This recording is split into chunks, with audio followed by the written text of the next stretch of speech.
देखिए हम लोग पहले चलते हैं अपने बहुविकल्पीय प्रश्नों की ओर, उसके बाद फिर हम अपने दूसरे प्रश्न सॉल्व करेंगे। तो पहले 20 प्रश्न है जो बहुविकल्पीय हैं। तो देखिए पहला प्रश्न है, शुक्लयुग का नामकरण किस विद्वान ने नाम पर दिया गया था? तो किस विद्वान थे? शुक्लयुग, शुक्ल से आपको ध्यान आ रहा है, शुक्ल, आचार्य रामचंद्र शुक्ल जी, ये है आपका सही ऑप्शन। तो देखिए सेवा सदन उपन्यास के लेखक कौन थे? तो इसका ऑप्शन सही है प्रेमचंद। हम थोड़ा जल्दी जल्दी बता रहे हैं आपको, क्यों? क्योंकि आपका बोर्ड पेपर भी, आपको कई सारी तैयारी अभी भी करनी होगी, रिवीजन करना होगा, तो उसमें आपके पास समय बिल्कुल नहीं होगा। तो चलिए हम नेक्स्ट क्वेश्चन पे चलते हैं। तो शुक्लयुग के नाटककार निम्न में से कौन नहीं है? तो निम्न में से कौन से नहीं है? इसमें से देख लीजिए, जयशंकर प्रसाद जी, इसका ऑप्शन ये सही है। और देखिए प्रसिद्ध आत्मकथा क्या भूलूं क्या याद करूं के लेखक हैं, ये आप ही के बुक की है, तो इसका सही ऑप्शन है हरिवंश राय बच्चन। फिर है निम्न में से कौन प्रसिद्ध यात्रा साहित्यकार हैं? तो इसका ऑप्शन बताइए आप जल्दी से। चलिए अच्छा हम ही बता देते हैं। तो इसका ऑप्शन सही क्या है? राहुल सांस्कृत्यायन। तो अब हम नेक्स्ट क्वेश्चन पे चलते हैं। तो नेक्स्ट क्वेश्चन है आपका, रीतिकाल के वीर रस के प्रसिद्ध कवि हैं। तो कौन से कवि हैं? ये सही ऑप्शन है इसका भूषण। फिर है रामचंद्रिका, रामचंद्रिका के रचनाकार हैं। रामचंद्रिका के रचनाकार कौन है? तो आपके हैं केशवदास जी। अब चलिए नेक्स्ट पेज पर देखिए, 8वां प्रश्न है, प्रिय प्रवास किसकी रचना है? तो इसका करेक्ट ऑप्शन क्या है? अयोध्या सिंह उपाध्याय हरिऔध। फिर 9वां है, राम की शक्ति पूजा के रचनाकार हैं। तो ये कौन है? सूर्यकांत त्रिपाठी निराला, ये ऑप्शन सही है। फिर निम्न में से कौन प्रगतिवादी युग का कवि नहीं है? नहीं है बोला है, तो ये ध्यान दीजिएगा। तो इसका करेक्ट ऑप्शन है आपका नागार्जुन।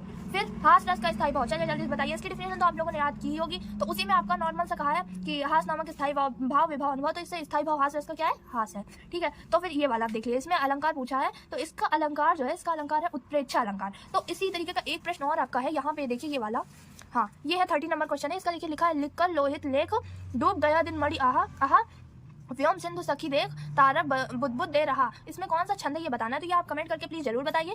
हम देखते हैं आप कितना।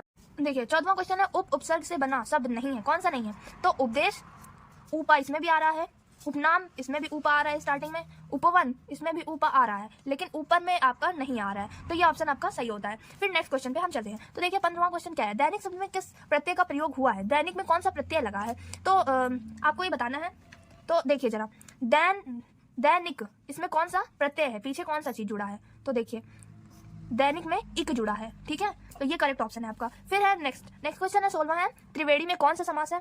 त्रिवेणी में कौन सा समास है आप बताइए जरा सा। तो इसमें द्विगु समास है। द्विगु समास में क्या होता है? तो द्विगु में क्या होता है? अंक की बात आती है, तो 3 वेड़ियों का समूह यानी कि त्रिवेणी। तो चलिए हम नेक्स्ट क्वेश्चन पे चलते हैं। निम्न में से गंगा का पर्यायवाची नहीं है, कौन सा गंगा का पर्यायवाची नहीं है? तो इसका करेक्ट ऑप्शन क्या है? तो इसका करेक्ट ऑप्शन है, देखिए भागीरथी होता है, सुरसरिता होता है, देवनदी होती है, कालिंदी नहीं होती। कालिंदी नहीं होती, तो ये करेक्ट ऑप्शन हो गया। देखिए इत्यादि का संधि विच्छेद क्या होता है? सही संधि विच्छेद इति धनादि, और क्या? तो ये वाला ऑप्शन सही है आपका। फल शब्द का तृतीय विभक्ति बहुवचन रूप है, फल किसका है? तो फलेन का, ठीक है। चलिए फिर अब नेक्स्ट क्वेश्चन आपका लास्ट क्वेश्चन है, हस्तु धातु रूप का वचन एवं पुरुष है, तो एक वचन। तो चलिए हम लोग बहुविकल्पीय प्रश्न सारे सॉल्व कर चुके हैं, तो चलिए हम लोग अपने वर्णात्मक प्रश्न की ओर। तो देखिए गाइस, है आपका क्वेश्चन, ये देखिए है, निम्न में से किसी एक गद्यांश पर आधारित प्रश्नों के उत्तर दीजिए। तो ये वाला आप पढ़े होंगे, विश्वास पात्र मित्र कौन से चैप्टर का है आपके? मित्रता नामक पाठ से। तो चलिए हम इसको आपको लिख के दिखाते हैं, पूरा आपको लिखना कैसे है, सही ढंग क्या है लिखने का। तो चलिए ये है हमारी कॉपी। तो सबसे पहले आपको क्या करना है, इसकी कॉपी के साइड में दोनों तरफ जो है, पहले आपको अपने कॉपी के साइड में स्केल और स्केच की मदद से लाइन खींच लेनी है, ठीक है। उसके बाद आपको क्या करना है, स्केच से ही पहले लिखना है। तो आपको स्केच से पहले लिखना क्या है? तो पहले आप डालेंगे खंड कौन सा है, यहाँ पे देख लीजिए खंड आपका बा है, तो आपको यहाँ पे क्या लिखना है? खंड बा। फिर आपको क्या करना है, प्रश्नोत्तर नंबर कौन सा आपको ये डालना है। तो आपको एक लाइन इसके बाद छोड़ देनी है, फिर आपको लिखना है यहाँ पे प्रश्नोत्तर नंबर पहला। फिर स्केल की मदद से और स्केच की मदद से फिर आपको यहाँ लाइन खींचनी है, एक यहाँ और एक और पतली सी, ठीक है। अब उसके बाद आपको क्या करना है, इसमें देखना है स्टार्टिंग का और एंड वाला, आपको यहाँ पे लिख लेना है। अब यहाँ पे लिखा है विश्वास पात्र मित्र और यहाँ सहायता देंगे, तो यहाँ पे लिखना आपको विश्वास पात्र मित्र। फिर आपको यहाँ डैश डैश ऐसे करना है। फिर आपको यहाँ जो आपके एंड में लिखा हुआ है सहायता देंगे, तो आपको यहाँ पे वो लिखना है।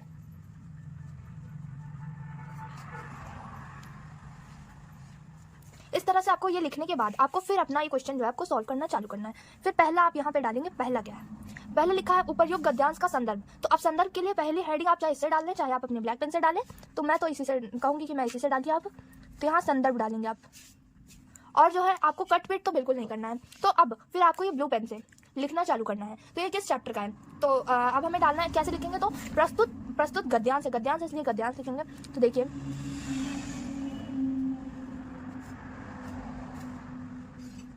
प्रस्तुत गद्यांश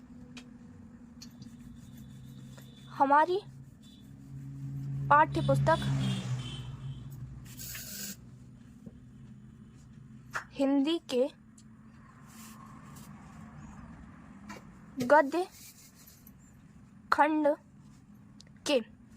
अब आपको क्या करना है, अब आपका आया पाठ का नाम डालना है। तो पाठ के नाम को आप चाहें तो आप ब्लू पेन से भी लिख सकते हैं, लेकिन लिखेंगे आप ब्लैक पेन से ताकि ये हाईलाइट दिखे। तो आपको क्या लिखना है यहाँ पे, मित्रता, चैप्टर का नाम है मित्रता, ठीक। फिर यहाँ आप हल्की सी अंडरलाइन कर देंगे। फिर आप क्या लिखेंगे, फिर आपको ब्लू पेन से ही लिखना है मित्रता, फिर नामक पाठ से।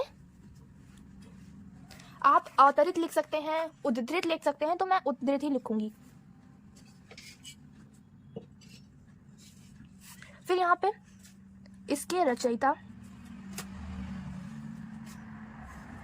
अब कौन है इसके रचयिता, जो भी हैं आचार्य रामचंद्र शुक्ल जी हैं, तो उनको आपको ब्लैक पेन से लिखना है, ब्लू से नहीं, ताकि वो हाईलाइटेड दिखे आपकी कॉपी में।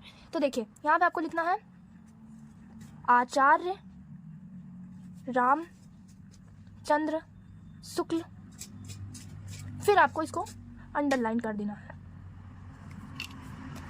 जी है। और याद रहे आपकी कॉपी में कटपिट बिल्कुल नहीं होना चाहिए, ठीक है। अब ये लिखिए आपका संदर्भ।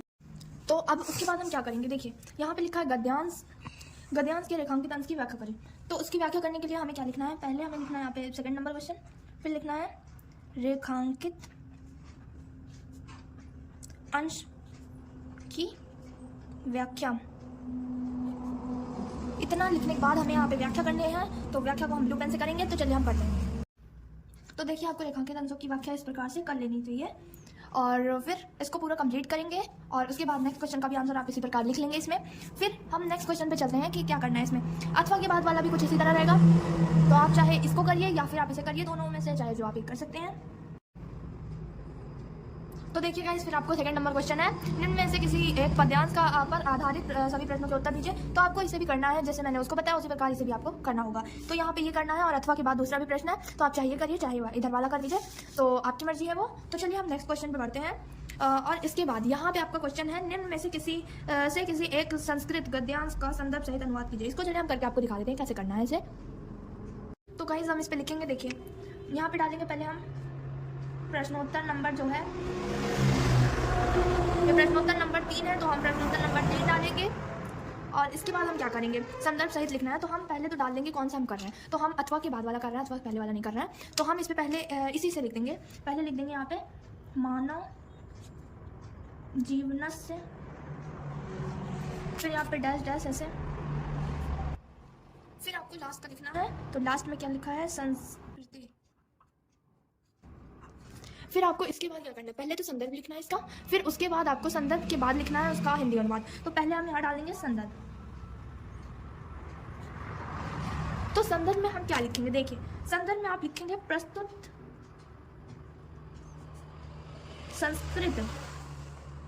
तो अब यहाँ पे लिखना आपको, तो प्रस्तुत संस्कृत गद्यांश हम लिख के आपको तो दिखा, तो आपको ऐसे लिख लेना है संदर्भ, उसके बाद हिंदी अनुवाद। तो हिंदी अनुवाद आप इतना नहीं लिखेंगे पूरा, ये देखिए आपको हिंदी अनुवाद पूरा ये लिखना है, मानव जीवन का संस्कार करना ही संस्कृति कहलाता है। हमारे पूर्वजों ने मानव जीवन का संस्कार करने के लिए बहुत प्रयत्न किया था, उन्होंने हमारे जीवन के संस्कार के लिए जिन आचारों विचारों का प्रदर्शन किया, वही सब हमारी संस्कृति है। पूरा आपको इतना लिखने के बाद फिर आपको ये वाला करने के बाद आपको आता है ये, अब ये पद्य का करना है। तो आप इन दोनों में से कोई भी एक कर लीजिए, इसको भी वैसे ही उसी तरीके से पद्यांश है तो उसकी तरीके से उसमें पद्यांश लिख दीजिए, और उसका संदर्भ लिखना है और उसका हिंदी अनुवाद करना है। फिर आपका दूसरा क्वेश्चन आता है अपने पठित कोई एक श्लोक लिखना है आपको, कोई एक श्लोक। तो चलिए हम दिखाते हैं। आप इसमें से जिस भी कहते हैं, जिस भी आप क्षेत्र के हों, जिस भी जिले के हों, तो उसमें आपका जो आता हो उस हिसाब से आप करिए। तो हमारे यहाँ का जिला अयोध्या है, तो हमारे अयोध्या में तो इसमें से हम लोग के में जय सुभाष का आता है, तो इसका हम दिखा देते हैं आपको।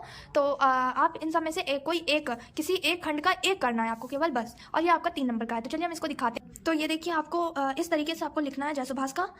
तो आप और किसी का भी लिख सकते हैं, आप अपने जिले का याद कर लीजिए तो आप वही लिख लीजिए। तो देखिए यहाँ पे आपको ऐसे पूरी हेडिंग डाल के और ये जरूर लिखनी है, तो इससे नंबर अच्छे में यहाँ तक का आपको लिखना है, तो आपको जाके 3 नंबर मिलेंगे। ठीक है गाइस, फिर चलिए हम नेक्स्ट क्वेश्चन पे चलते हैं। हमारा नेक्स्ट क्वेश्चन है ये, इसमें से आपको जो लेखक का आता हो, जिस लेखक का आपको याद हो, जीवन परिचय वो लिखना, उसके साथ रचना जरूर लिखनी है। तो हम चलिए आपको दिखाते हैं इसको किस हिसाब से, किस तरीके से लिखा जाएगा। ये देखिए, तो आपको इस तरीके से बॉक्स बना के पूरा लिखना है, तो आपको इस पे नंबर अच्छे मिल जाएंगे।